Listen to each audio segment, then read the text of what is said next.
আগের ভিডিওতে তোমরা দেখেই নিয়েছো 4 বোন মিলে বেরিয়ে পড়লাম শপিং করতে। আর দেখো গঙ্গার ঘাটের ওয়েদারটা এত সুন্দর হয়ে গেছিলো, আসার সময় এত রোদ্দুর ছিল, যেই গঙ্গার ঘাটে আসলাম ওয়েদারটা একদম চেঞ্জ, বেশ সুন্দর লাগছিলো। আর দেখো হাসি মুখগুলো সবাই একটু ভালো করে দেখে নাও, এই হাসি মুখটা আসার সময় আর থাকবে না। কেন বলো তো?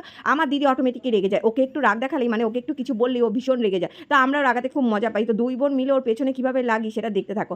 যাই হোক, এসেই দেখলাম কি একজন তো ফটো তুলতে ভিডিও করতে একদম ব্যস্ত, আর আমরাও তার সাথে একটু সামিল হয়ে গেলাম, নাহলে তো আমরা থাকবো না, না ফটোতে একটু স্মৃতি হিসেবে তো থাকতে হবে। তো যাই হোক, দেখো এখানে বাবুঘাটে আমরা চলে এসেছি। আসার পর এখনও দেখলাম লঞ্চ অনেকটা টাইম, মানে অনেকক্ষণ টাইম লাগবে যে ছাড়তে, তো তাই জন্যই আমরা দাঁড়িয়ে দাঁড়িয়ে কিছু ফটো তুলে নিলাম। আর আকাশের ওয়েদারটা তো খুবই সুন্দর ছিল, একদম ঠান্ডা হয়ে গেছিলো, বেশ ভালোই লাগছিলো। তো আমাদের জায়গাটা আবার নিয়ে নেবে বলে আমরা তাড়াতাড়ি করে জায়গার মধ্যে পৌঁছে গেলাম। দেখো আমাদের জায়গাটার মধ্যে পৌঁছে গেছি, এখন লঞ্চ ছাড়বে। তো লঞ্চের যে ধোঁয়াটা না একদমই সহ্য করতে পারি না, ধোঁয়াটার মানে মাথা ঘুরায়। আর কি বলতো, সবারই কিন্তু শরীরটা খুব টায়ার্ড, কদিন পরপরই আমরা প্রচুর এবারে শপিং করা হয়েছে, একদিন পরপরই শুধু বেরোনো যাচ্ছে। আর গপুকে যেহেতু রেখে এসেছি সব বাচ্চা কাচ্চাকে মায়ের কাছে, মা তো ওখানে মনে হয় পাগলই হয়ে যাবে, কারণ 4 জন বাচ্চাকে মা সামলাতে পারবে কিনা সেটাই একটা কথা।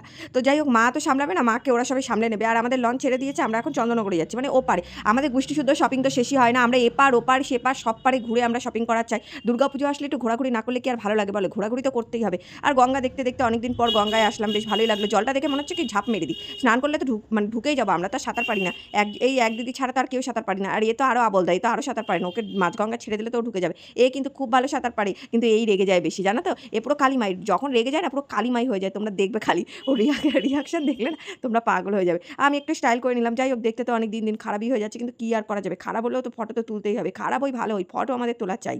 ঝড় বৃষ্টি বন্যা হয়ে যাক, শপিং আমাদের শেষ হবে না। এই যে ঝড় বৃষ্টি চলে এসেছে, যেই আমরা এপারে আসলাম দেখলাম বৃষ্টি শুরু হয়ে গেছে। আর এপারে না এখন দেখলাম কি এপার ওপার, মানে আমাদের এপার বা ওপারে বেশ একটু বড়লুকি করে দিয়েছে। আগে একটু গরিব ছিল, এখন দেখলাম কি লঞ্চ ঘাটগুলো বেশ সুন্দর করে দিয়েছে, কিন্তু আগে কিন্তু সেরকম ছিল না, আগে একটু ভাঙাচোরা ছিল, এখন দেখলাম একদম পুরো চকাচক করে দিয়েছে। জায়গাটা একটু স্ট্যান্ডার্ড হয়ে লাগছে, বেশ ভালোই লাগছে দেখতে। সেটাই আমি বলতে যাচ্ছিলাম বগর বগর করতে করতে।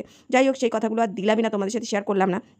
এখন আমরা উঠে পড়বো টোটোতে, টোটো করে যাবো আবার সেই যেইখানে আমাদের ডেস্টিনেশন সেইখানে যাব, সেখানে নামবো। তার আগে টোটোর মধ্যে তো দেখতেই পাচ্ছ কাউতালি মারা শুরু করে দিয়েছে।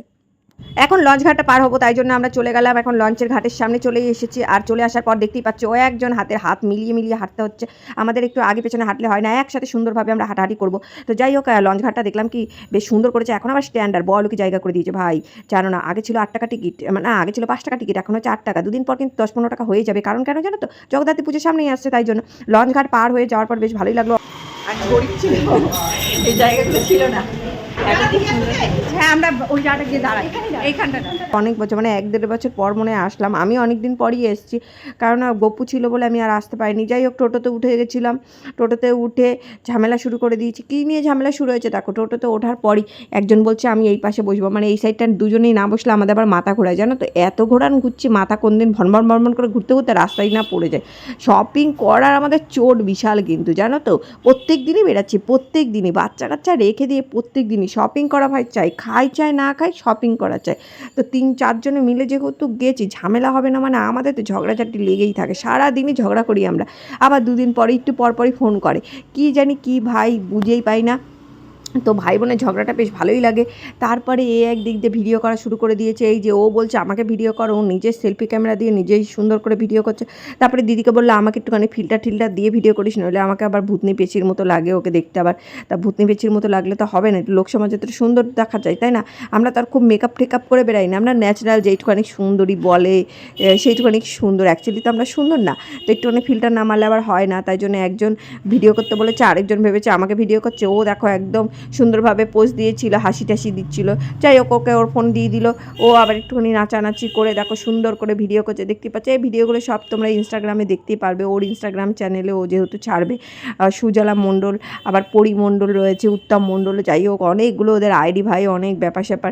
যাই হোক, দোকানে আসার পর তো 4-5 ঘন্টা পর মনে পড়েছে ভাই আমার তো একটু ভিডিও করতে হবে, ভিডিও না করলে কি হয়? একটু তো ব্লগ করতে হবে, ভুলেই গেছি। এত কালেকশান দোকানে কি আর বলবো, এত কালেকশান দেখেছি, দেখে পাগল করে দিয়েছি। যেই দাদাগুলো দেখাচ্ছিলো সেই দাদাগুলো কিন্তু পাগল হয়নি, আমরা 4 বোন পাগল হয়ে গেছি। আর দোকানে ভিড়টা কম ছিল, যেহেতু দুপুরবেলা গেছিলাম তাই জন্য দোকানে একটু ভিড়টা কম ছিল। তো বিশ্বকর্মা পুজোর দিন গেলাম না, হ্যাঁ বিশ্বকর্মা পুজোর দিন গেছিলাম, তাই জন্য একটু ভিড়টা কমই ছিল। তো শপিং করে রীতিমতো হাঁপিয়ে গেছি, কিন্তু আমরা হাঁপাইনি, কিন্তু এখনও শপিং বাকি আছে, দাঁড়াও না, এখনও মায়ের শাড়ি কেনা হয়নি, বাবার জামা কেনা হয়নি, ওগুলো তো কিনতে যেতে হবে, আজকের মধ্যে কভার করতে হবে। আজকে আবার বাড়ি গিয়ে আবার যাব আমাদের বাবার জামা কাপড় কিনতে, না হলে কি আর শেষ হয়? মাথা যন্ত্রণা করছে, কিন্তু যন্ত্রণায় ফেটে যাক, শপিং করা ভাই চাই। দুর্গাপুজো চলে আসলো, এই ভিডিওটা কিছুদিন আগের ভিডিও, মহালয়ার পরে ছাড়তে হচ্ছে, কি আর করবো বলো, তোমাদের গোপুর জন্য ভিডিও এডিট করতে বসতে পারি না। আমি যে ভয়েস করবো ও আমার আগে ভয়েস করে শুরু করে দেয়। তো দেখো আমরা এখন লঞ্চে বসবো, লঞ্চে বসে নিয়েও ঝামেলা শুরু। মোটামুটি দেখো বসে পড়েছে জায়গায় সিট নিয়ে, আমি আর জায়গা পাইনি, আমাকে আবার পেছনে বসতে হবে। তো পেছনে বসলে ভালো লাগে বলো, সবার মুখে মুখে একটুখানি বসবো, একটু গল্প টল্প করবো, ওটাই তো মজা লাগে, তাই না? তো যাই হোক, আমি পেছনে বসেছি, কিন্তু ভালো লাগছিলো না বলে আবার সামনে চলে গেলাম। লঞ্চ ঘাট চলে এসছে, মাথা যন্ত্রণা ফেটে যাচ্ছে, এখন মাথা যন্ত্রণা করছে। যতক্ষণ শপিং করছিলাম একটুও কিন্তু মাথা যন্ত্রণা করেনি, তখন একদম রিল্যাক্সে বিশাল সেই লেভেলের মানে সুন্দরভাবে শপিং করেছি। আর এখানে কত লোক দেখতেই পাচ্ছ, এখানে না কোনো একটা নন বেঙ্গলিদের পুজো ছিল, তাই জন্য এখানে লোকজন সব গঙ্গায় এসেছিলো স্নান করতে, পুজো টুজো দিচ্ছিলো। আর আমাদের জায়গাটাও কিন্তু সেই লেভেলের হয়ে গেছে, কি সুন্দর লাগছে না?